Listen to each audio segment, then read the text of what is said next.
agama saya yang Nasrani, saya setiap menonton film dokumenter Yesus itu disalib, saya bertentangan. Terus saya datang ke gereja katedral, saya sempat nginep situ 3 hari 2 malam. Bahwa Yesus itu bukan anak Allah, tapi utusan Allah. Hanya dilencengkan, diplesetkan bahwa itu anak Allah. Dialah yang akan menyelamatkan kita nanti untuk bisa masuk surga. Kalau di dalam buku itu menjelaskannya, ternyata di dalam buku itu Allah mengutus nabinya, termasuk Nabi Isa. Nah, di situ Nabi Isa dalam kurung Yesus Kristus. Bismillahirrahmanirrahim.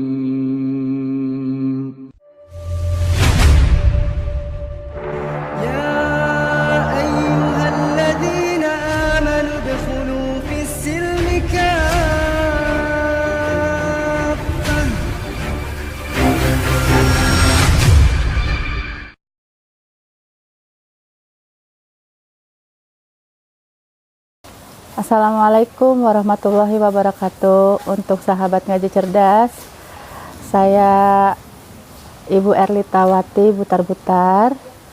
Asli saya dari suku Batak. Kedua orang tua saya lahir dari kampung Batak sana, cuma saya sudah lahir di Jakarta. Tetap panggilan saya Lita, dan alhamdulillah memang tidak ada perubahan dalam nama saya karena diarahkan dari Ustadz waktu saya syahadat, alami saja supaya tidak ada konflik dengan keluarga besar saya jika mereka tahu nanti saya sudah mu'alaf saat itu. Untuk kisah saya sahabat ngaji cerdas, awal mulanya pertama kali saya merasakan itu sebenarnya dari waktu usia anak-anak ya, sekitar kelas 3 atau kelas 4 SD. Di saat itu ada pengasuh saya yang setiap malam dan setiap harinya mengasuh saya itu memang beliau sholatnya rajin. Sedangkan saat itu saya kan beliau asuh saya dengan kondisi keluarga besar saya Nasrani. Jadi walaupun pengasuh saya itu Muslim saat itu, dia tetap mengingatkan saya, ayo Kak Lita, bangun, jangan lupa untuk ke gereja, jangan lupa untuk sekolah minggu. Tapi saya perhatiin rajinnya sholatnya rajin, tahajudnya juga rajin, karena pengasuh saya tidur sama saya.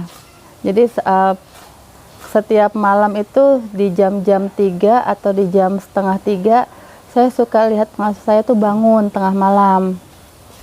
Saya pernah ngikutin mbak saya itu waktu dia ngambil wudhu.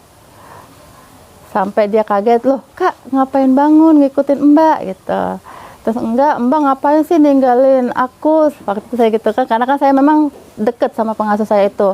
Terus itu, mbak jangan kemana-mana, iya nanti mbak balik lagi, mbak mau ketemu sama Tuhan mbak dulu ya gitu, mau ikut sama mbak mau ngeliat ke Tuhannya gitu. Terus itu ya udah di sini aja, tidur di sini. Nah memang akhirnya mbak saya itu sholat di kamar saya lihatin dia sampai sujudnya lama.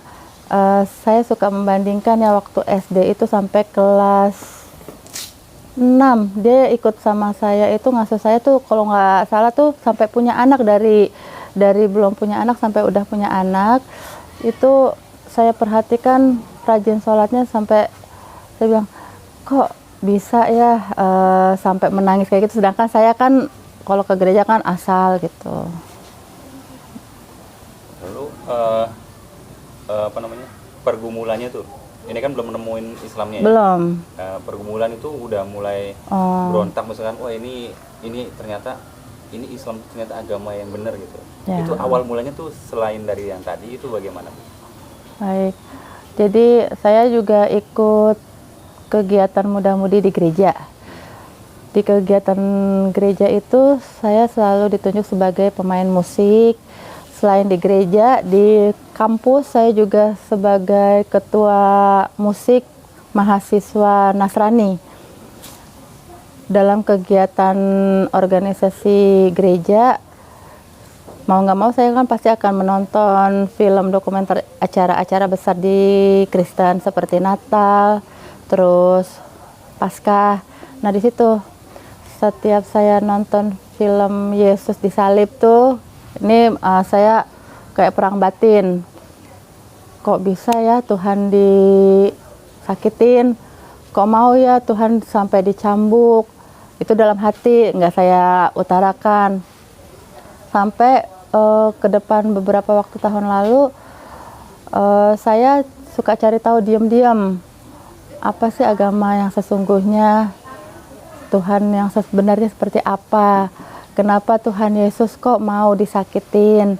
Di situ mulai saya berontak dalam batin. Sampai saya cari tahu di Google, saya sempat dapat linknya Ustazah Irna Handono. Tapi dari situ saya sambil lalu aja, nggak saya dalami, gitu. Tadi kan udah dapat, berarti udah mau mencari tahu. Ada teman diskusi nggak, atau selain itu ada teman yang dampingin atau ada yang diajak ngobrol, itu bagaimana? Ada. Nah, saya waktu itu ada teman kuliah, teman kampus. Jadi saya nih apa namanya, kayak ngegeng ya, teman-teman kuliah ada 5 orang. Waktu di masa-masa SMP juga ada 5 orang, tapi bukan teman yang sama. Nggak tahu kenapa ya, setiap saya berteman itu dengan cewek-cewek, itu teman-teman geng saya dari SMA sampai kuliah itu 5 orang, saya sendiri yang Nasrani, yang semuanya itu Muslim. Jadi kalau setiap kita kemana makan, mereka pasti, Lid, gue sholat dulu, Lid, gue mau wudhu dulu. Saya mah, ya ayo silahkan gitu. Mereka juga mengingatkan, lo gereja, Lid, habis gereja lo kumpul di sini ya, gitu. Jadi satu ada sahabat saya, dia bilang kayak gini, Lid, lu kok apa namanya ya, kelihatannya kayaknya udah, dia ngeliat saya mau ke gereja tapi saya bawanya malas. Jadi saya bilang gini, lu di mana? Gue lagi di sini, ikut dong, lagi kumpulan muda-mudi masjid, nggak apa-apa gue ikut gitu. Nah saat itu saya pengen, nggak tahu kenapa hati saya pengen ngikut sama dia. Terus habis itu ya udah gini aja, selesai acara masjid kita ketemuan di mana, ketemuan. Nah di situ saya suka tanya jawab sama dia. Saya bilang, Tuhan lo itu seperti apa sih sebenarnya gitu. Kalau emang kenapa kok tanya kayak gitu? Iya, punya rupa nggak? Ganteng nggak? Saya bilang gitu, karena kan kalau gambaran di Kristen dulu, Yesus itu kan ada nampaknya tinggi, putih, pokoknya cakep gitu ya.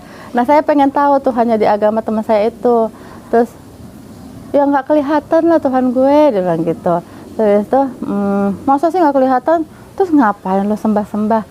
Pakai sujud-sujud, tunggang-tungging, capek begitu kalau nggak kelihatan. Terus yang lo minta itu ke siapa? Ke lantai gitu. Terus abis itu ya enggak lah, sekarang gini Lid, dia bilang gitu, kayaknya lo lagi galau ya sama iman lo gitu. Dia mulai gitu, enggak lah, cuma pengen tahu aja gitu. Enggak, soalnya lo sampai nanya Tuhan gue itu seperti apa gitu. Udah di situ sih saya akhirnya saya nanya gini, kenapa sih harus sholat 5 kali? Emangnya nggak bisa setiap saat? Kayak saya dong gitu. Kapan aja bisa, mau kapan aja, nggak doa juga dalam hati juga nggak mesti harus apa kayak basuh-basuh segalanya gitu. Tuh saya dulu tuh. Akhirnya teman saya bilang kayak gini, dah gini aja, lo gue kasih besok buku. Nah memang besoknya dia bawa buku mengenai Tritunggal sama Qul Huwallahu Ahad. Nah saya bingung sama teman saya itu dapat buku dari mana Tritunggal itu. Terus habis itu dia bilang gini, dia memang turunan Arab, cuman udah lahir di Indonesia. Dia bilang gini, ini dari kakek gue, lo baca aja. Dari situ saya merasa pas lagi baca buku itu, Qul huwallahu ahad, Allah tidak beranak dan tidak diperanak. Itu saya langsung tutup buku. Brak gitu. Hah? Tuhan tidak beranak, tidak diperanakan. Maksudnya apa nih? Gitu kan ya. Habis itu saya simpan bukunya. Habis itu saya bilang ini, namanya siapa ya namanya ya? Aduh, saya lupa teman saya itu ya. Tahun berapa dan di kampus mana? Kampus Trisakti. Kampus Trisakti. Tahun saya lulus tahun 2005. Saya angkatan 2005, saya syahadat 2007. Jadi selama saya kuliah itu saya nggak mau ada niatan masuk Islam. Cuma pengen cari tahu aja, niatan untuk masuk Islam belum ada. Gitu. Saat saya baca buku itu, saya langsung telepon teman saya, Yuli apa siapa namanya, Yul besok buku lu gue balikin. Ah, nyesatin agama gue aja lu, gitu. Saya bilangnya gitu waktu itu. Waktu itu, oh ya udah terserah, nggak apa-apa, balikin aja gitu. Akhirnya saya maksudnya dalam hati saya gini, wah kalau saya deket sama dia, takutnya saya nanti ketarik nih agama Islam nih, agak renggang, agak jauh. Saya maksudnya bukannya menjauh ya, saya menjaga jarak akhirnya saat itu. Lalu masih tetap mencari tahu nggak? Masih tetap mencari tahu. Apa, gitu, lewat media, maksudnya Google. Saya tetap penasaran setelah buku itu balik, saya balikan ke teman saya itu. Mulai tuh setiap ke gereja, saya suka ngeliat kan setiap gereja kan ada gambar Yesus tuh. Yesus lagi menggembalakan domba, terus Yesus lagi pegang usap kepala anak kecil, terus Yesus lagi mangku-mangku anak-anak gitu. Saya suka mandangin dalam gereja. Yesus tidak beranak dan tidak diperanak. Itu benar-benar berkecamuk dalam hati saya. Terus di kepala saya, apa iya Tuhan itu tidak beranak dan tidak diperanakan, tapi Yesus itu kan anak Allah. Lalu Yesus itu siapa? Terus saya tanya, apa iya Yesus itu ada ibunya? Masa Tuhan Allah, maaf ya, bersetubuh dengan Bunda Maria, terus tapi kan suci, dia kan wanita suci, nggak ketemu sama, tidak bersentuhan dengan laki-laki, terus bagaimana gitu. Jadi itu tuh saya mulai tuh pengen cari tahu. Kadang-kadang kalau gereja sudah selesai, udah sepi tuh, saya lihatin foto Yesus itu, terus saya dengar azan, karena di belakang tuh kan ada musola, itu saya diam-diam masuk musola itu.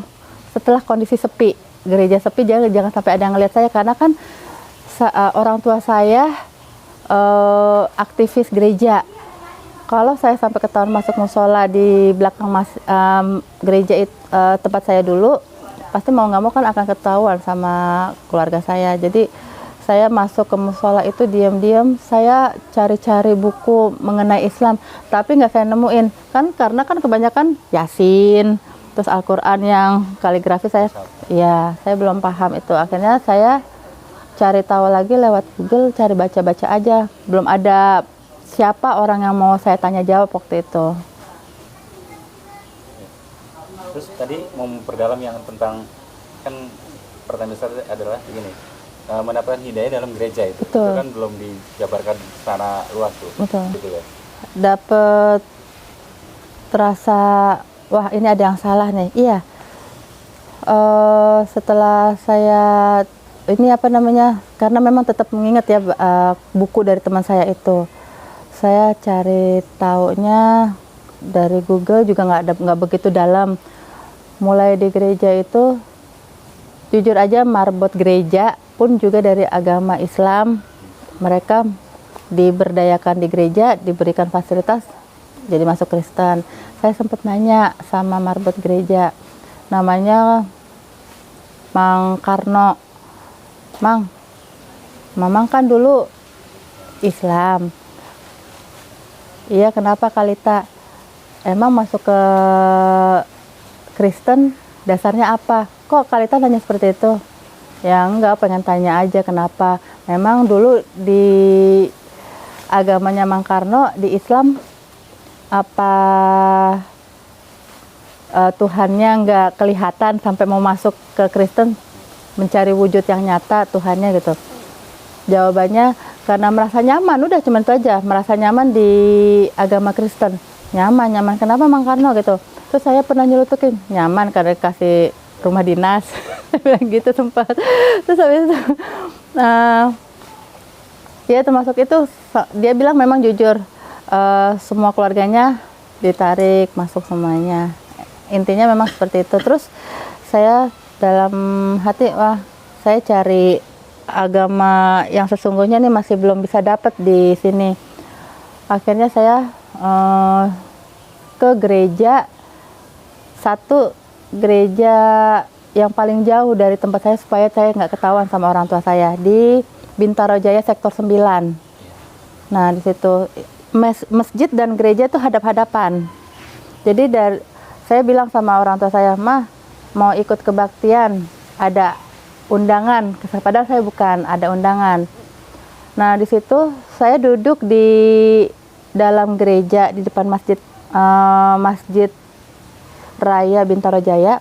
Setelah keluar dari gereja, saya masuk ke masjid itu. Bubar karena saya merasa aman, gak ada yang kenal sama saya, jadi saya bebas dong masuk ke masjid itu. Pada saat bubar, pas azan zuhur, di situ saya melihat jamaah masjid mulai berwudu. Saya duduk aja ngelihatin mereka berwudu. Terus saya masuk ke barisannya perempuan sampai saya ditarik sama ibu-ibu. Mbak, salah masuk kali. Karena kan ngelihat saya pakaiannya pakaian gereja. Udah gitu saya nggak berhijab. Terus habis itu, Mbak, salah masuk kali. Kenapa memangnya Bu? Gitu. Ibadahnya bukannya di depan. Mau ngapain ke sini gitu. Terus, emang saya nggak boleh ya masuk masjid ya? Oh bukan, boleh. Cuman itu sepatunya tolong dilepas. Saya main masuk aja, main masuk tangga masjid gitu kan ya. Terus, oh di sini harus buka. Oh iya ya maaf Bu gitu. Udah. Terus habis itu saya perhatiin, saya boleh masuk kan Bu? Boleh. Tujuannya untuk apa? Enggak, saya pengen duduk aja. Terus kalau gitu duduknya di depan aja gitu. Jadi saya nggak boleh masuk. Mungkin ada tuh kayak muda-mudi masjid di situ ya, perhatiin saya, salah masuk kali ini orang gitu kali ya. Terus habis itu setelah selesai sholat zuhur, saya masih duduk situ. Saya pengen cari tahu, ada rak-rak buku perpustakaan masjid. Nanti kalau udah sepi saya pengen baca-baca buku itu. Pas lagi udah sepi, memang saya tuh pakaian gereja gimana sih? Pakai stocking, rok segini pendek gitu kan ya. Memang sih kalau saya lihat ya asing juga, tapi bodo amat saya pikir gitu dalam hati. Saya pengen cari tahu kok tentang Islam gitu, walaupun hati saya masih belum. Nah pas lagi saya mulai masuk ke masjid itu cari buku-buku Islam, ada tuh datang tuh yang ibu-ibu tadi tuh. Terus, Mbak, dari tadi saya perhatikan tujuannya mau apa ke masjid ini, mau cari siapa, mau ketemu siapa. Terus itu saya dalam hati gini, oh gini Bu, boleh bantu saya? Iya boleh dibantu. Boleh nggak saya dipertemukan dengan orang yang bisa menjelaskan ke saya Tuhannya dalam agama Islam tuh bagaimana dan seperti apa sih? Gitu. Terus itu ibu itu ngeliatin saya dari atas sampai bawah gitu. Terus, loh Mbak agamanya apa? Saya Kristen, gereja saya di depan situ. Untuk apa cari Tuhan agama Islam? Tuh, emang nggak boleh ya Bu ya gitu. Terus bukan, Mbak mau syahadat. Apa tuh syahadat Bu gitu. Terus itu saya mau ketemu aja sama orang yang bisa mengasih saya Tuhan dalam agama Islam itu seperti apa sih gitu. Akhirnya saya disuruh nunggu dipertemukan dengan Umi Michelle, almarhum istri almarhum Gito Rolis. Ya itu saya banyak belajar dari beliau, Umi Michelle, Umi Michelle Solde. Dia kan orang Jerman apa orang Itali gitu ya. Nah, saya pikir dia sama orang bule. kan hidungnya mancung kelihatan dong kulitnya, tapi pakai jilbab gitu. Terus itu, kok bule gitu kan ya, waduh bisa bahasa Inggris ya, bisa nggak ya nih saya tanya jawab sama dia gitu kan. Terus itu bisa, pede saya bilang gitu. Saya tuh pakai bahasa Inggris dasar-dasarnya, minimnya aja gitu. Terus itu, kamu nggak usah bicara bahasa Inggris, saya bisa paham bahasa Indonesia. Terus itu, puji Tuhan, saya ngontarin, puji Tuhan, ibu bisa bahasa Indonesia, saya bilang gitu. Terus itu, alhamdulillah kata Umi. Terus itu, kamu mengucap puji Tuhan, saya mengucap alhamdulillah. Berarti ucapan kita kan memuji Tuhan kita masing-masing ya, kata Umi itu. Terus itu, oh iya Bu, terus kenapa pengen ketemu pemuka agama di masjid ini, perlunya Mbak apa? Dia bilang gitu. Ya, saya panggil ibu siapa ya gitu, saya bilang gitu. Saya Ibu Michelle. Terus habis itu, Ibu Michelle, ibu dari keturunan apa? Saya bilang gitu. Saya keturunan luar, cuman alhamdulillah saya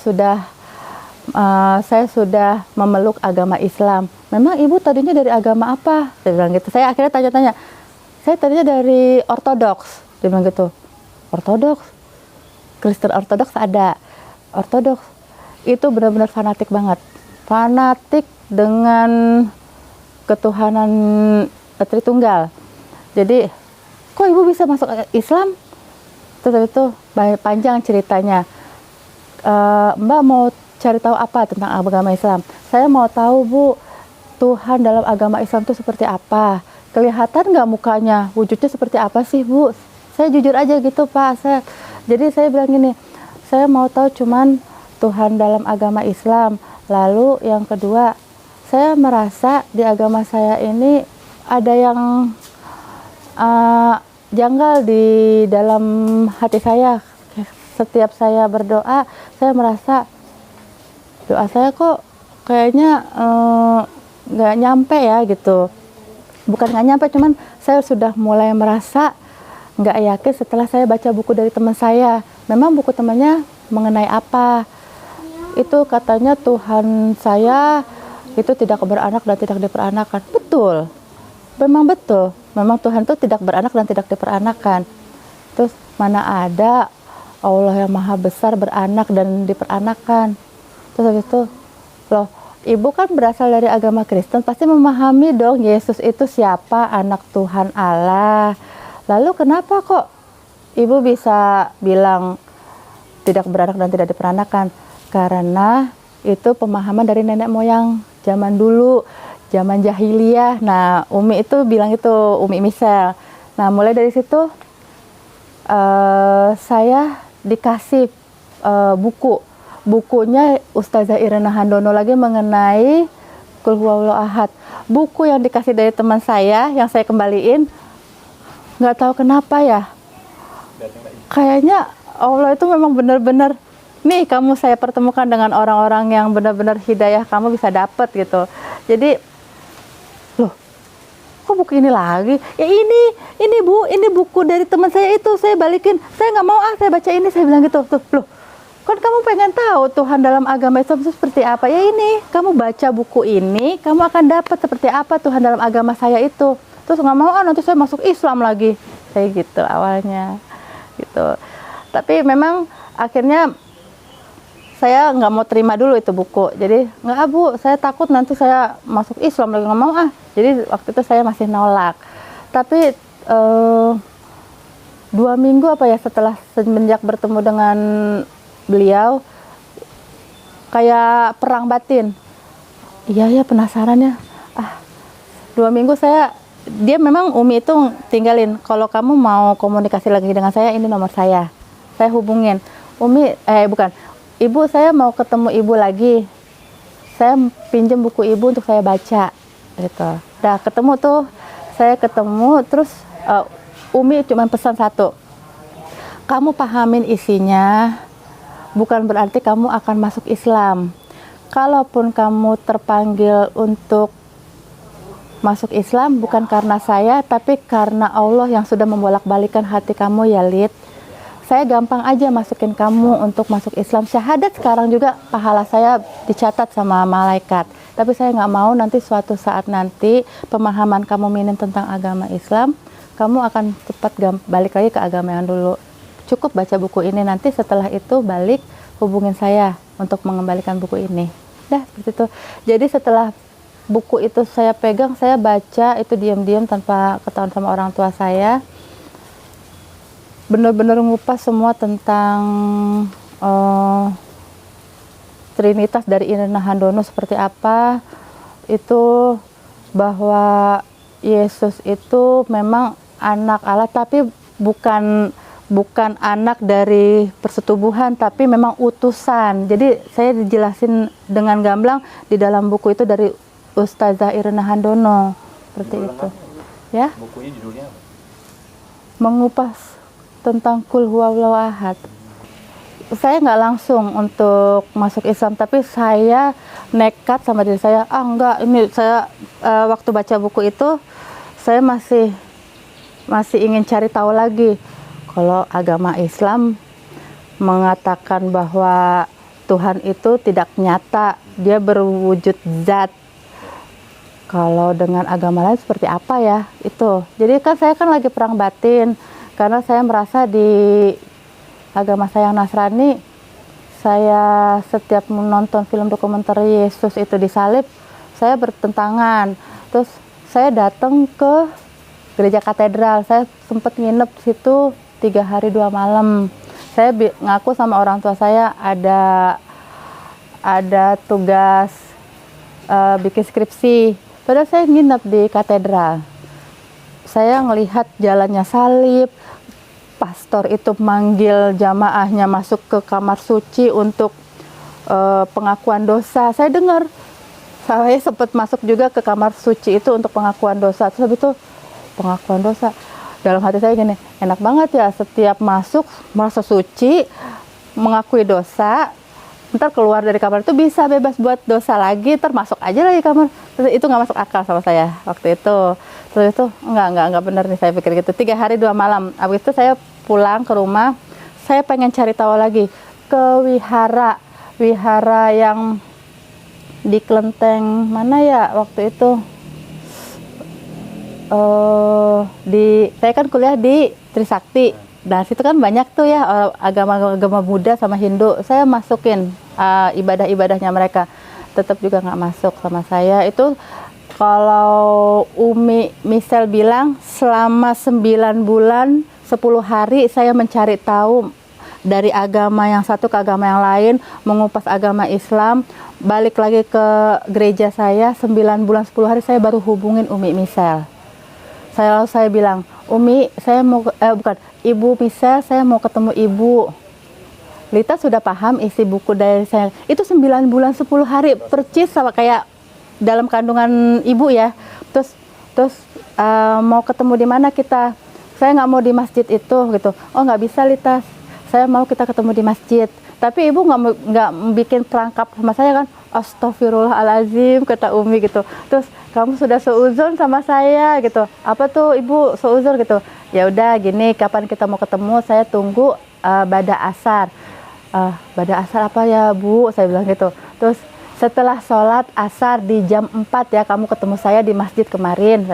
Saya datang tuh di situ di hari Sabtu. Hari Sabtu karena saya kan waktu itu lagi kosong. Di situ dalam hati saya masih sempat berdoa dalam agama saya. Tuhan Yesus lindungi saya dari godaan-godaan setan yang tetap berdoa saya minta perlindungan. Kalaupun memang ini cuma ujian iman saya, tolong kuatkan saya di dalam agama, kuatkan saya dalam agamamu gitu kan, karena kan masih Yesus ya. Habis itu saya pergi, memang hati saya nggak tenang, nggak tahu kenapa bawaannya nggak tenang karena tapi saya ada niatan ingin syahadat. Kalau syahadat tanpa sepengetahuan orang tua bagaimana ya? Nanti saya diusir, nanti saya dimusuhin, nanti saya disiksa nggak ya gitu. Terus itu enggak, bisa tutup rahasia, pasti bisa gitu. Tapi keinginan untuk syahadat tuh udah ada gitu. Cuman saya mau ketemu Umi itu benar-benar Umi itu meyakinkan saya dari isi buku itu sekali lagi.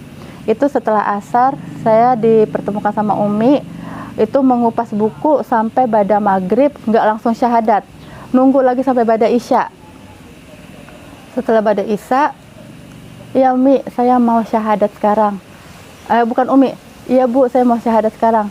Sekarang Lita nggak usah panggil saya ibu, jadi panggil Umi, bilang gitu. Umi, saya bilang gitu. Umi dalam bahasa Arab tuh ibu saya, Umi misal ya, bilang gitu. Terus itu enggak ibu aja. Terus saya bilang gitu karena kan saya merasa belum sebagai seorang muslimah waktu itu. Jadi pada maghrib saya disuruh merenung di dalam ruangan Ustadz yang akan mensyahadatkan saya. Saya dengar mereka sholat. Sempat saya nangis. Habis itu saya ingat-ingat muka mama saya tuh yang pertama, muka mama bacaan surat dari Pak Ustadz itu nggak tahu kenapa kayak hati saya kayak gimana ya, kayak Allah tuh, kamulah memang hambaku yang ingin aku selamatkan gitu. Tapi enggak, mama bagaimana nanti ya, kalau nanti ketahuan sama mama bagaimana ya, ntar bapak bagaimana ya, ntar adik-adik saya gimana ya gitu. Jadi muka keluarga saya bergantian gitu, muka mama, muka bapak saya, muka adik-adik saya tuh semua muter gitu. Terus habis itu saya sesegukan nangis di dalam ruangan itu. Terus habis itu saya hampir mau lari dari ruangan itu, kayak apa ya, kayak udah kalau kamu nggak kuat di agama udah pergi aja mumpung belum gitu. Saya bilang enggak, saya udah tahu kok isi buku ini memang benar-benar Yesus itu memang bukan Tuhan, dia cuma utusan. Enggak, saya mau ketemu dengan Tuhan saya yang sebenarnya gitu. Terus habis itu udah selesai Umi sholat maghrib, Umi datang masuk ke ruangan ngelihat saya nangis. Terus habis itu saya dipeluk, kenapa Lid gitu, ada apa, ada beban berat, kalau berat hatinya jangan dipaksakan, saya nggak mau nanti Lita masuk Islam itu karena paksaan. Saya mau Lita lepas bahwa menerima Allah itu benar-benar dari hati gitu. Terus baru bada Isya itu Umi bilang gini, Lita, kalau memang Lita sudah siap, setelah sholat Isya ini kita nanti masuk ke dalam ya. Terus habis sholat ini ya Mi, ya ini sholat kita yang terakhir, 5 waktunya sudah di akhir waktu nih. Nanti Lita saya ajarkan wudhu. Itu saya benar dituntun. Umi itu bawa temennya juga, orang Australia, mualaf juga. Jadi saya dipeluk, saya dicium, rambut saya yang tadinya tergerai disisir, saya diikat cepol. Terus mereka udah bawa jilbab warna putih, bawa gamis putih gitu. Jadi kayak seolah kayak udah siap gitu. Habis itu saya diajarin wudhu, bacaan wudhunya walaupun masih belum lancar ya gitu. Terus udah gitu saya dipakein. Terus saya ngelihat memang saya benar-benar pasti, kan kalau di kamar mandi perempuan kan pasti ada kaca besar gitu ya Pak ya. Saya ngelihat diri saya tuh kayak malaikat, kayak bidadari gitu, kayak merasa kayak kok saya beda ya gitu. Saya dipakein jilbab putih. Terus habis itu udah itu dipakein mukena. Terus habis itu saya jalan, Mi, berarti saya sudah muslimah? Belum, kan Lita belum bersyahadat gitu. Terus habis itu Allah sedang mempersiapkan jalan buat Lita ya, dulu gitu. Istighfar terus ya Lit gitu. Kan saya nggak tahu ya Pak ya, nggak diajarin lafaz istighfar. Saya dalam hati istighfar gitu. Aturan Umi kan astagfirullahaladzim gitu ya. Jadi saya tuh selama jalan menuju dari tempat wudhu ke mimbar, setelah Ustadz mau syahadatin saya istighfar gitu. Tapi saya ya udah, saya merasa tenang gitu kan ya. Saya lihat jamaah di situ sudah nunggu saya. Langsung Ustadz yang mensyahadatkan saya, kalau saya ingat Ustadz Kapitra. Jadi beliau melihat saya. Di samping Ustadz Kapitra ada almarhum Syekh Ali Jaber. Itu beliau ada di situ. Saya nggak tahu. Saya lihat pas masuk saya pikir kan temennya Umi karena kan hidungnya mancung. Jadi Umi kan juga kan orang-orang luar negeri kan kalau di orang bule kalau dipakai kayak orang Pakistan. Ya kan, saya pikir teman-temannya Umi orang-orang bule, orang-orang Arab sana gitu. Ternyata pas saya udah lama, Masya Allah, Ali Jaber ada di situ nyaksiin saya syahadat. Kalau ada fotonya masih ada tuh, fotonya tuh di Masjid Raya Bintaro Jaya, saya masih berdampingan dengan beliau. Jadi saya kan difoto tuh setelah syahadat. Sebelum syahadat, Umi genggam tangan saya, usap-usap lalu saya, istighfar terus ya Lid gitu. Iya Umi, istighfar dalam hati, istighfar. Habis itu Ustadz Kapitra tanya, ya manggilnya Ade Erlita. Ade Erlita Wati Butar-Butar, wah dari Batak ya gitu, tanya. Terus oh iya Pak gitu, kenapa ada hidayah, semoga hidayahnya Allah benar kuatkan dan istiqomahkan ya gitu. Ya amin Pak, saya bilang gitu. Terus habis itu siap ya, tangan saya udah digenggam, udah salaman gini. Umi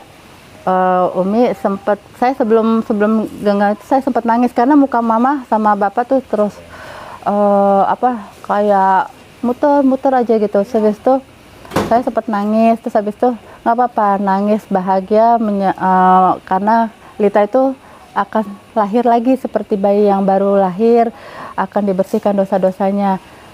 Itu dalam hati saya beda ya sama yang seperti kalau di Katolik kan tiap keluar akan jadi bersih lagi dosanya, bikin dosa lagi. Tapi Ustadz itu bilang gini, tapi ingat dari awal nanti ketika syahadat, langkahnya benar-benar dijaga supaya tidak lagi balik ke zaman jahiliyah yang lalu ya, bilang gitu. Terus itu iya Pak gitu, udah saya digenggam tangannya, saya syahadat itu. Pertama kan masih belum, saya dituntun syahadatnya sama Umi bisikin di telinga saya, asyhadu alla gitu, kayak gitu, asyhadu alla ilaha illallah. Jadi tadi kalau di buku itu apa sih yang dipelajarin di sini? Yang saya ingat banget, buku itu menjelaskan bahwa Trinitas itu bohong, bahwa Yesus itu bukan anak Allah, tapi utusan Allah. Hanya dilencengkan, diplesetkan bahwa itu anak Allah.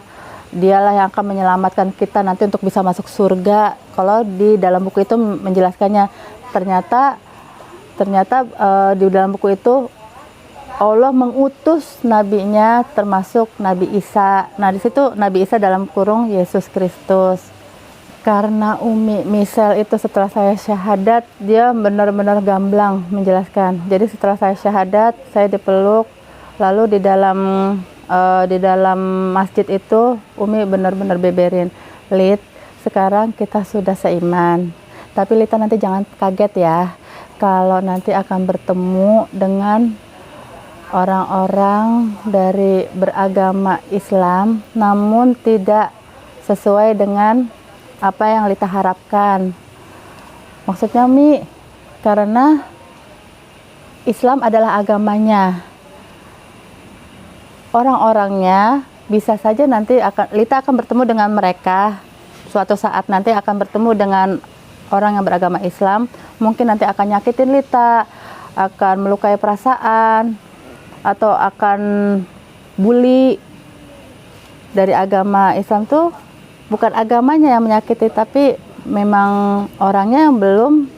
Jadi istilahnya Umi, kamu jangan kaget ya, kamu akan bertemu dengan agama Islam, tapi belum tentu pemahaman agamanya mengajarkan Islam itu seperti apa gitu. Memang saya udah siap dengan penjelasan Umi seperti itu sih.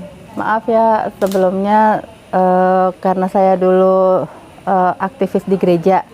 Jadi saya suka melihat setiap tahun di gereja itu menjelang Natal, lalu menjelang malam tahun baru, itu kan banyak tuh pengemis-pengemis, maaf ya, yang pakai jilbab gitu ya. Itu mereka duduk sepanjang pelataran parkiran gereja, itu minta-minta atau bagaimana. Itu saya sempat, terus agama Islam bisanya cuma minta-minta aja, kayak nggak ada usahanya aja sih gitu. Tapi saya apa namanya, waktu syahadat tuh saya langsung merasa, ya Allah gitu. Saya dulu pernah menghujat orang-orang agama Islam gitu. Sempat saya tuh sudah gitu, waktu pemboman setiap malam Natal dan malam Tahun Baru kan pasti dibilang teroris dari agama Islam. Itu saya sempat juga nggak mau, takut masuk agama Islam, jangan-jangan nanti saya jadi saudaranya saudara mereka itu, saudara-saudara teroris itu yang ngebom itu. Saya sempat begitu. Nah itu saya sempat, saya suka kalau lagi diam ya suka merenung ya. Terus iya ya, dulu kan benci banget sama agama Islam, kenapa jadi masuk agama Islam? Tapi memang saya langsung gini, ya Allah, ternyata Allah tuh baik. Saya dalam hati saya gitu. Kan Umi kan udah jelasin, agama Islam itu baik, Lid, semuanya. Agama itu baik semuanya. Tergantung orangnya bagaimana mereka menjalankan agama itu sendiri. Jadi Lita jangan menyalahkan agamanya. Semua agama memberikan ajaran yang baik. Mengajarkan. Ya, jadi kalau Lita ketemu kayak teroris atau bagaimana, itu kadang saya kan suka ngerenung. Iya sih, agamanya nggak salah, orang-orangnya yang melenceng. Jadi saya nggak pernah menyalahkan agama. Setelah masuk Islam, itu bagaimana hubungan dengan keluarga, karib kerabat, terus lingkungan? Waktu itu kan masih kuliah kan ya? Teman-teman kampus, teman-teman gereja itu bagaimana? Maaf, saya setelah syahadat itu sebenarnya saya sudah menikah. Jadi saya itu menikah muda. Jadi selama semasa kuliah itu, lulus kuliah langsung saya nggak cari kerja, langsung nikah, langsung punya anak. Sekarang anak saya usianya nanti September 20 tahun. Jadi dengan keluarga itu dalam kondisi saya tuh lagi renggang hubungan rumah tangga saya, karena dia tidak nuntun saya, dalam artian setiap masuk ke gereja mau ibadah sama-sama saya dilepas sendiri.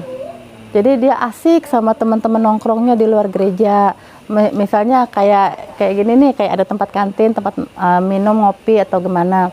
Nanti dia sibuk sama, padahal kan dalam hati saya, kenapa sih, kan kita kan sudah berkeluarga, ayolah kita ibadah sama-sama, duduk berdampingan. Nah, di situ saya nggak dapatnya, di situ nggak ada bimbingan dalam agama Kristen dari pernikahan, dalam pernikahan gitu. Jadi seolah kayak menikah ya udah, kamu mau ke gereja, saya mau kemana gitu. Dengan orang tua, dengan adik-adik gimana setelah masuk Islam, responnya itu seperti apa? Enggak, mereka nggak langsung tahu. Jadi saya tuh sholat itu ngumpet-ngumpet. Jadi yang Umi bisa berikan kayak saya tuh buku panduan sholat yang kecil, sama mukena itu dikasih tas yang kecil banget, jadi nggak ketahuan. Sama ada Al-Quran sempat dikasih yang gede banget. Al-Quran, iya itu gede karena kan biar bisa baca Latinnya juga, kata Umi bacanya yang Latinnya aja, kalau Lita belum bisa baca Al-Qurannya. Terus sempat sholat, itu saya udah punya anak tuh 2 dari suami saya yang Kristen. 2 orang anak saya itu masih kecil-kecil, masih umur 5 tahun, 3 tahun. Iya 6 tahun atau 3 tahun gitu. Nah, saya sholat diam-diam. Saya punya pengasuh anak, maksudnya saya sudah bilang nih sama pengasuh anak saya, Mbak, Ibu udah mualaf, udah masuk Islam, jadi Ibu mau kamu imamin Ibu ya, maksudnya tuntun Ibu untuk sholat ya gitu. Terus habis itu, oh iya Bu gitu. Terus sama suami udah mulai renggang, jadi istilahnya udah putus komunikasi gitu. Akhirnya nggak tahu, saya lagi posisi lagi kerja, anak saya ngelihat dong lagi nonton sinetron yang lagi sholat. Nah anak saya tuh ngomong, Opung itu kayak mama itu pakai baju kudung-kudung putih gitu, terus mama juga tunduk-tunduk itu suka di lantai gitu. Di situ terus itu mama itu kata yang mbak saya tuh langsung diri dari itu, cucunya itu langsung dibrok, dudukin langsung masuk ke kamar saya, diobrak-abrik kamar. Itu kan mukena sama Al-Quran, mukena saya bawa, Al-Quran saya taruh di bawah tempat tidur tuh yang ada kayu-kayu dipan gitu tuh, saya umpetin situ. Dibalikin semua kasur tuh, ketemu tuh sama Al-Quran, di kantong plastikin sama mama warna hitam. Katanya itu jimat. Itu di kantong plastikin. Terus abis itu tasbih dimasukin semuanya. Pulang saya kerja, itu keluarga udah duduk, udah siap mau sidang saya. Terus saya nyampe rumah, langsung disamber tas saya, dibongkarin. Ketahuan mau kena, gitu. Di situ ya tampar, toyor, itu sempat gitu. Kurang ajar kamu gitu, udah sempet ya gitulah. Sampai mama saya acak-acakin rambut saya, takut kamu nanti disuntik apa sama orang-orang Islam itu gitu. Jadi dicariin rambut saya, kenapa sih emang nggak ada apa-apa, takut kamu ntar sudah kamu dibedah lagi, udah dikasih masukin virus apa itu dari agama Islam gitu, bilangnya seperti itu. Tahu sendiri agama Kristen, apalagi suku Batak kan kuat, ya HKBP. Terus kalau saat ini komunikasi sama keluarga bagaimana? Kalau baru-baru ini baru membaik, mama apalagi ya, tetap aja sih ya kayak komunikasi ya baik-baik gitu aja, cuman tetap dia nggak bisa terima saya seutuhnya jadi muslimah. Mama pernah bilang begini, terserah kamu mau pakai baju kayak begitu, mau pakai tudung-tudung, mau pakai tutup kepala yang mau panjang apa, mau pakai cadar, mau kayak ninja sekalian, tapi mama nggak nganggap kamu Islam. Mama tetap, kamu anak mama yang tetap mama lahirkan dalam agama Kristen. Nanti mama suatu saat akan selamatkan kamu. Tuh. Punya harapan selalu doain keluarga? Iya, selalu. Tapi yang saya tahu katanya doa saya, iya, maksudnya doanya itu doa untuk mendapatkan hidayah. Hidayah, iya. Selalu ya? Selalu. Selalu, apalagi anak-anak saya supaya bisa nyatu sama saya. Ada anak satu yang belum? Oh enggak, mereka semua sudah syahadat. Mereka semua sudah muslim, sudah sunat juga. Cuman saat ini mereka ikut sama opungnya karena alasannya nggak setuju saya menikah lagi gitu. Jadi prinsipnya keluarga saya, ya udah terserah kamu mau Islam tapi nggak usah nikah lagi, nggak mau nanti sama orang Islam kamu malah makin dihancurkan gitu. Punya pengalaman yang paling berat nggak yang ibu ketika proses setelah syahadat sampai sekarang nih, ujian keimanan ya, khususnya punya yang berat nggak? Sampai mungkin udahlah pasrah gitu, pernah ya? Pernah. Apa tuh Bu? Silakan Bu. Berulang-ulang kali malah sampai mau sempat balik karena udah putus asa. Jujur aja yang yang sekarang yang anak saya ini kan tadi saya kan nikah sama yang Batak Kristen, punya anak 2 orang tuh laki-laki. Terus saya nikah, setelah itu saya sempat jeda sekitar 7 tahun nggak menikah, baru ketemu sama bapaknya yang sekarang nih. Nah, saya udah wanti-wanti kalau memang saya dikecewakan dalam rumah tangga yang sudah beragama Islam. Saya ingat banget omongan Umi Michelle, Lita, bukan agamanya yang salah, orangnya. Saya sempat nangis sama Umi Michelle, Umi bagaimana ini kok saya mau ditinggalin, saya mau dicerai gitu kan ya. Terus saya mendingan balik aja sama mama, saya bilang gitu. Sempat putus asa, saya nggak mau, saya nggak percaya lagi sama agama Islam, buktinya dia aja ninggalin saya. Terus saya sempat frustasi, saya sempat buka jilbab, terus habis itu saya sempat bergaya lagi, kayak mau ke gereja, saya gerai rambut saya dandan lagi pakai baju, waktu saya gereja saya buka lagi. Itu sempat saya pernah kayak begitu karena bermasalah dalam rumah tangga saya yang agama Islam gitu. Apa yang bikin balik lagi Ibu jadi taat lagi, jadi sadar lagi tuh? Ini ketemu sama suami sekarang. Saya sempat tadinya saya pas saya pisah dari rumah tangga saya yang kedua kemarin itu dari yang agama Islam, saya balik lagi ke rumah mama. Mama ngasih fasilitas rumah. Balik lagi. Balik tapi dalam artian bukan balik agama dibaptis ya, tapi maksudnya saya nggak ada lagi teman hidup saya biasanya ada yang istilahnya saya nikah udah ada suami jadi nggak bakal takut Tapi dia kan pergi gitu aja, taunya pisah aja gitu ya. Saya dalam hati saya, siapa lagi teman saya, udahlah ke rumah mama gitu. Kata mama, udah kamu tinggal di sini aja, dikasih fasilitas apa segala macam udah sedia, dunia udah siap gitu kan ya. Tapi di situ lama kelamaan mama cekokin saya, kasih jalan-jalan, kasih materi yang mapan gitu. Anak-anak saya sudah mulai lupa sholat. Saya mulai kata anak saya gitu, udah deh mah nggak usah pakai jilbab lah. Lagi juga ribet amat. Setiap pulang ke rumah mama saya lepas jilbab dulu. Setelah keluar dari rumah mama saya mampir lagi ke toilet pom bensin atau ke musola-musola kecil pakai lagi. Akhirnya kata anak saya, udah lama ngapain sih ribet amat sih gitu. Tapi saya di situ kayak, ya Allah sebenarnya apa ini ya, agama Islam kok begini amat saya ya. Saya langsung ingat sama Umi Misel, saya telepon lagi, Umi saya udah nggak kuat kayak begini gitu. Terus abis itu, sedangkan Umi saat itu udah nggak ada di Indonesia. Umi sudah terbang balik ke negaranya karena dia kan ngurus orang tuanya juga yang lagi sakit gitu. Terus kata Umi Misel, coba ke Umi Alex yang nguatin saya lagi, tapi nggak bisa sepenuhnya.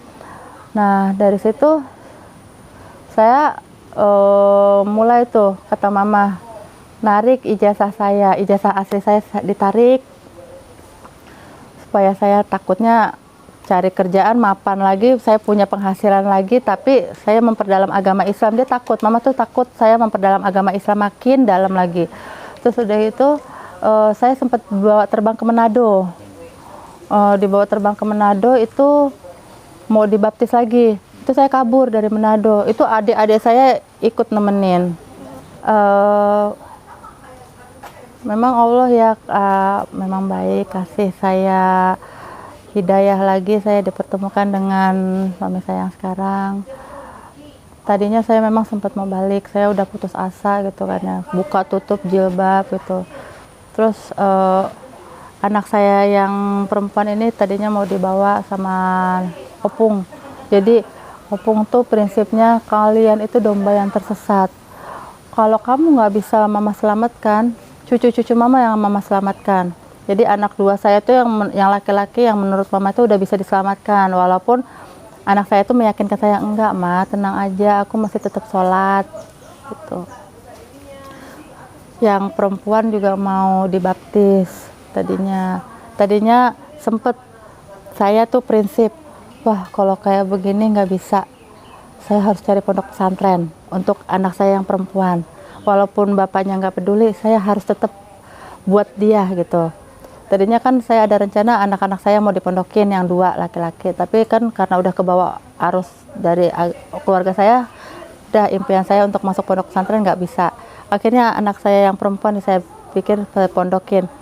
Nah, saya ketemu sama suami itu di kumpulannya posko Gojek. Jadi kan kalau orang Gojek kan pasti kemana-mana kan tahu ya. Saya pernah sempat nanya, bilang gini, bang tolong cariin pondok pesantren dong buat anak saya gitu. Terus itu umur berapa anaknya? Laki perempuan umur 6 tahun gitu. Masa mau dipondokin, mana ada gitu kan ya. Terus ya udah kalau nggak mau cari nggak apa-apa, nanti saya cari sendiri. Tapi nggak tahu kenapa ya mungkin dicariin. Terus habis itu saya ditelepon janjian, mbak saya dia manggil kakak, kak saya punya pondok pesantren, mau lihat-lihat nggak, lihat-lihat aja dulu gitu, bawa aja anaknya. Saya nggak bawa anak waktu itu kan takutnya nanti kan merasa bagaimana ya, kayak mau ditaruh, karena image-nya orang tentang pondok itu kan pasti nggak peduli anak dibiarin gitu kan ya. Terus habis itu saya memang dikasih pemahaman tentang pondok itu seperti apa sama suami. Akhirnya saya datang ke sini. Waktu itu pertama bukan di pondok ini dulu, di deket Darul Quran tuh ada pondok-pondok kecil di sekitar pondok Darul Quran. Itu saya cari, kok kayaknya enggak ya, nggak cocok ya. Akhirnya ke sini saya lihat ada anak-anak kecil, cocok juga nih buat anak saya. Akhirnya saya udah saya ketemu sama Umi, ketemu sama Buya. Habis itu ya udah bawa aja anaknya ke sini, nggak apa-apa, nanti sambil main-main aja, nggak langsung, jangan ditaruh di situ. Ibu juga bisa nginep di sini, nemenin anak dulu sehari 2 hari gitu. Awalnya seperti itu. Nah, setelah itu saya daftarin anak, sudah saya daftarin. Saya sempat pesan sama Umi, saya dari Nasrani sebelumnya, saya mau anak saya dididik dalam agama Islam, tolong bantu saya untuk amanah, kalau ada yang ambil jangan sampai dikasih ya Mi gitu. Sempat anak saya diambil sama mama, jadi mama datang sama abang-abangnya pakai jilbab, pakai kerudungan, pura-puranya mau ngajak jajan. Saya dipisah selama 4 bulan sama anak saya, jadi saya tuh benar-benar depresi waktu itu ya, sama sempat sakit tuh. Akhirnya sama Umi Buya mungkin ngeliat saya kondisi saya seperti itu ya, Umi Buya bilang, ya udah kamu tinggal di sini. Dulu kan saya udah nikah sama suami di Karawaci tinggal.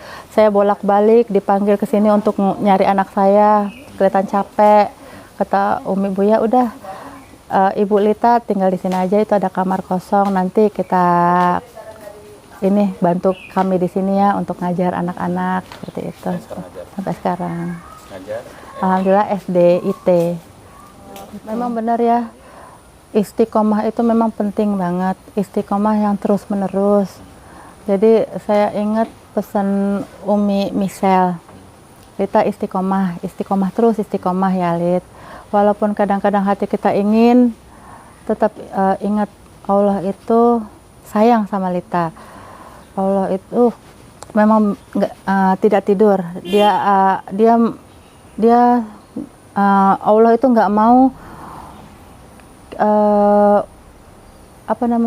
nggak mau kita masuk dosa lagi ke agama yang dulu. Jadi istiqomah itu dalam artian saya gini, ketika saya sudah diberdayakan Umi Buya di Pondok Pesantren Al Mubarok ini, terasah saya yang tadinya saya syahadat, ngaji ya sebisa mungkin, kalau bisa sholat ya sholat, kalau nggak bisa karena takut ketahuan sama orang tua saya tinggal.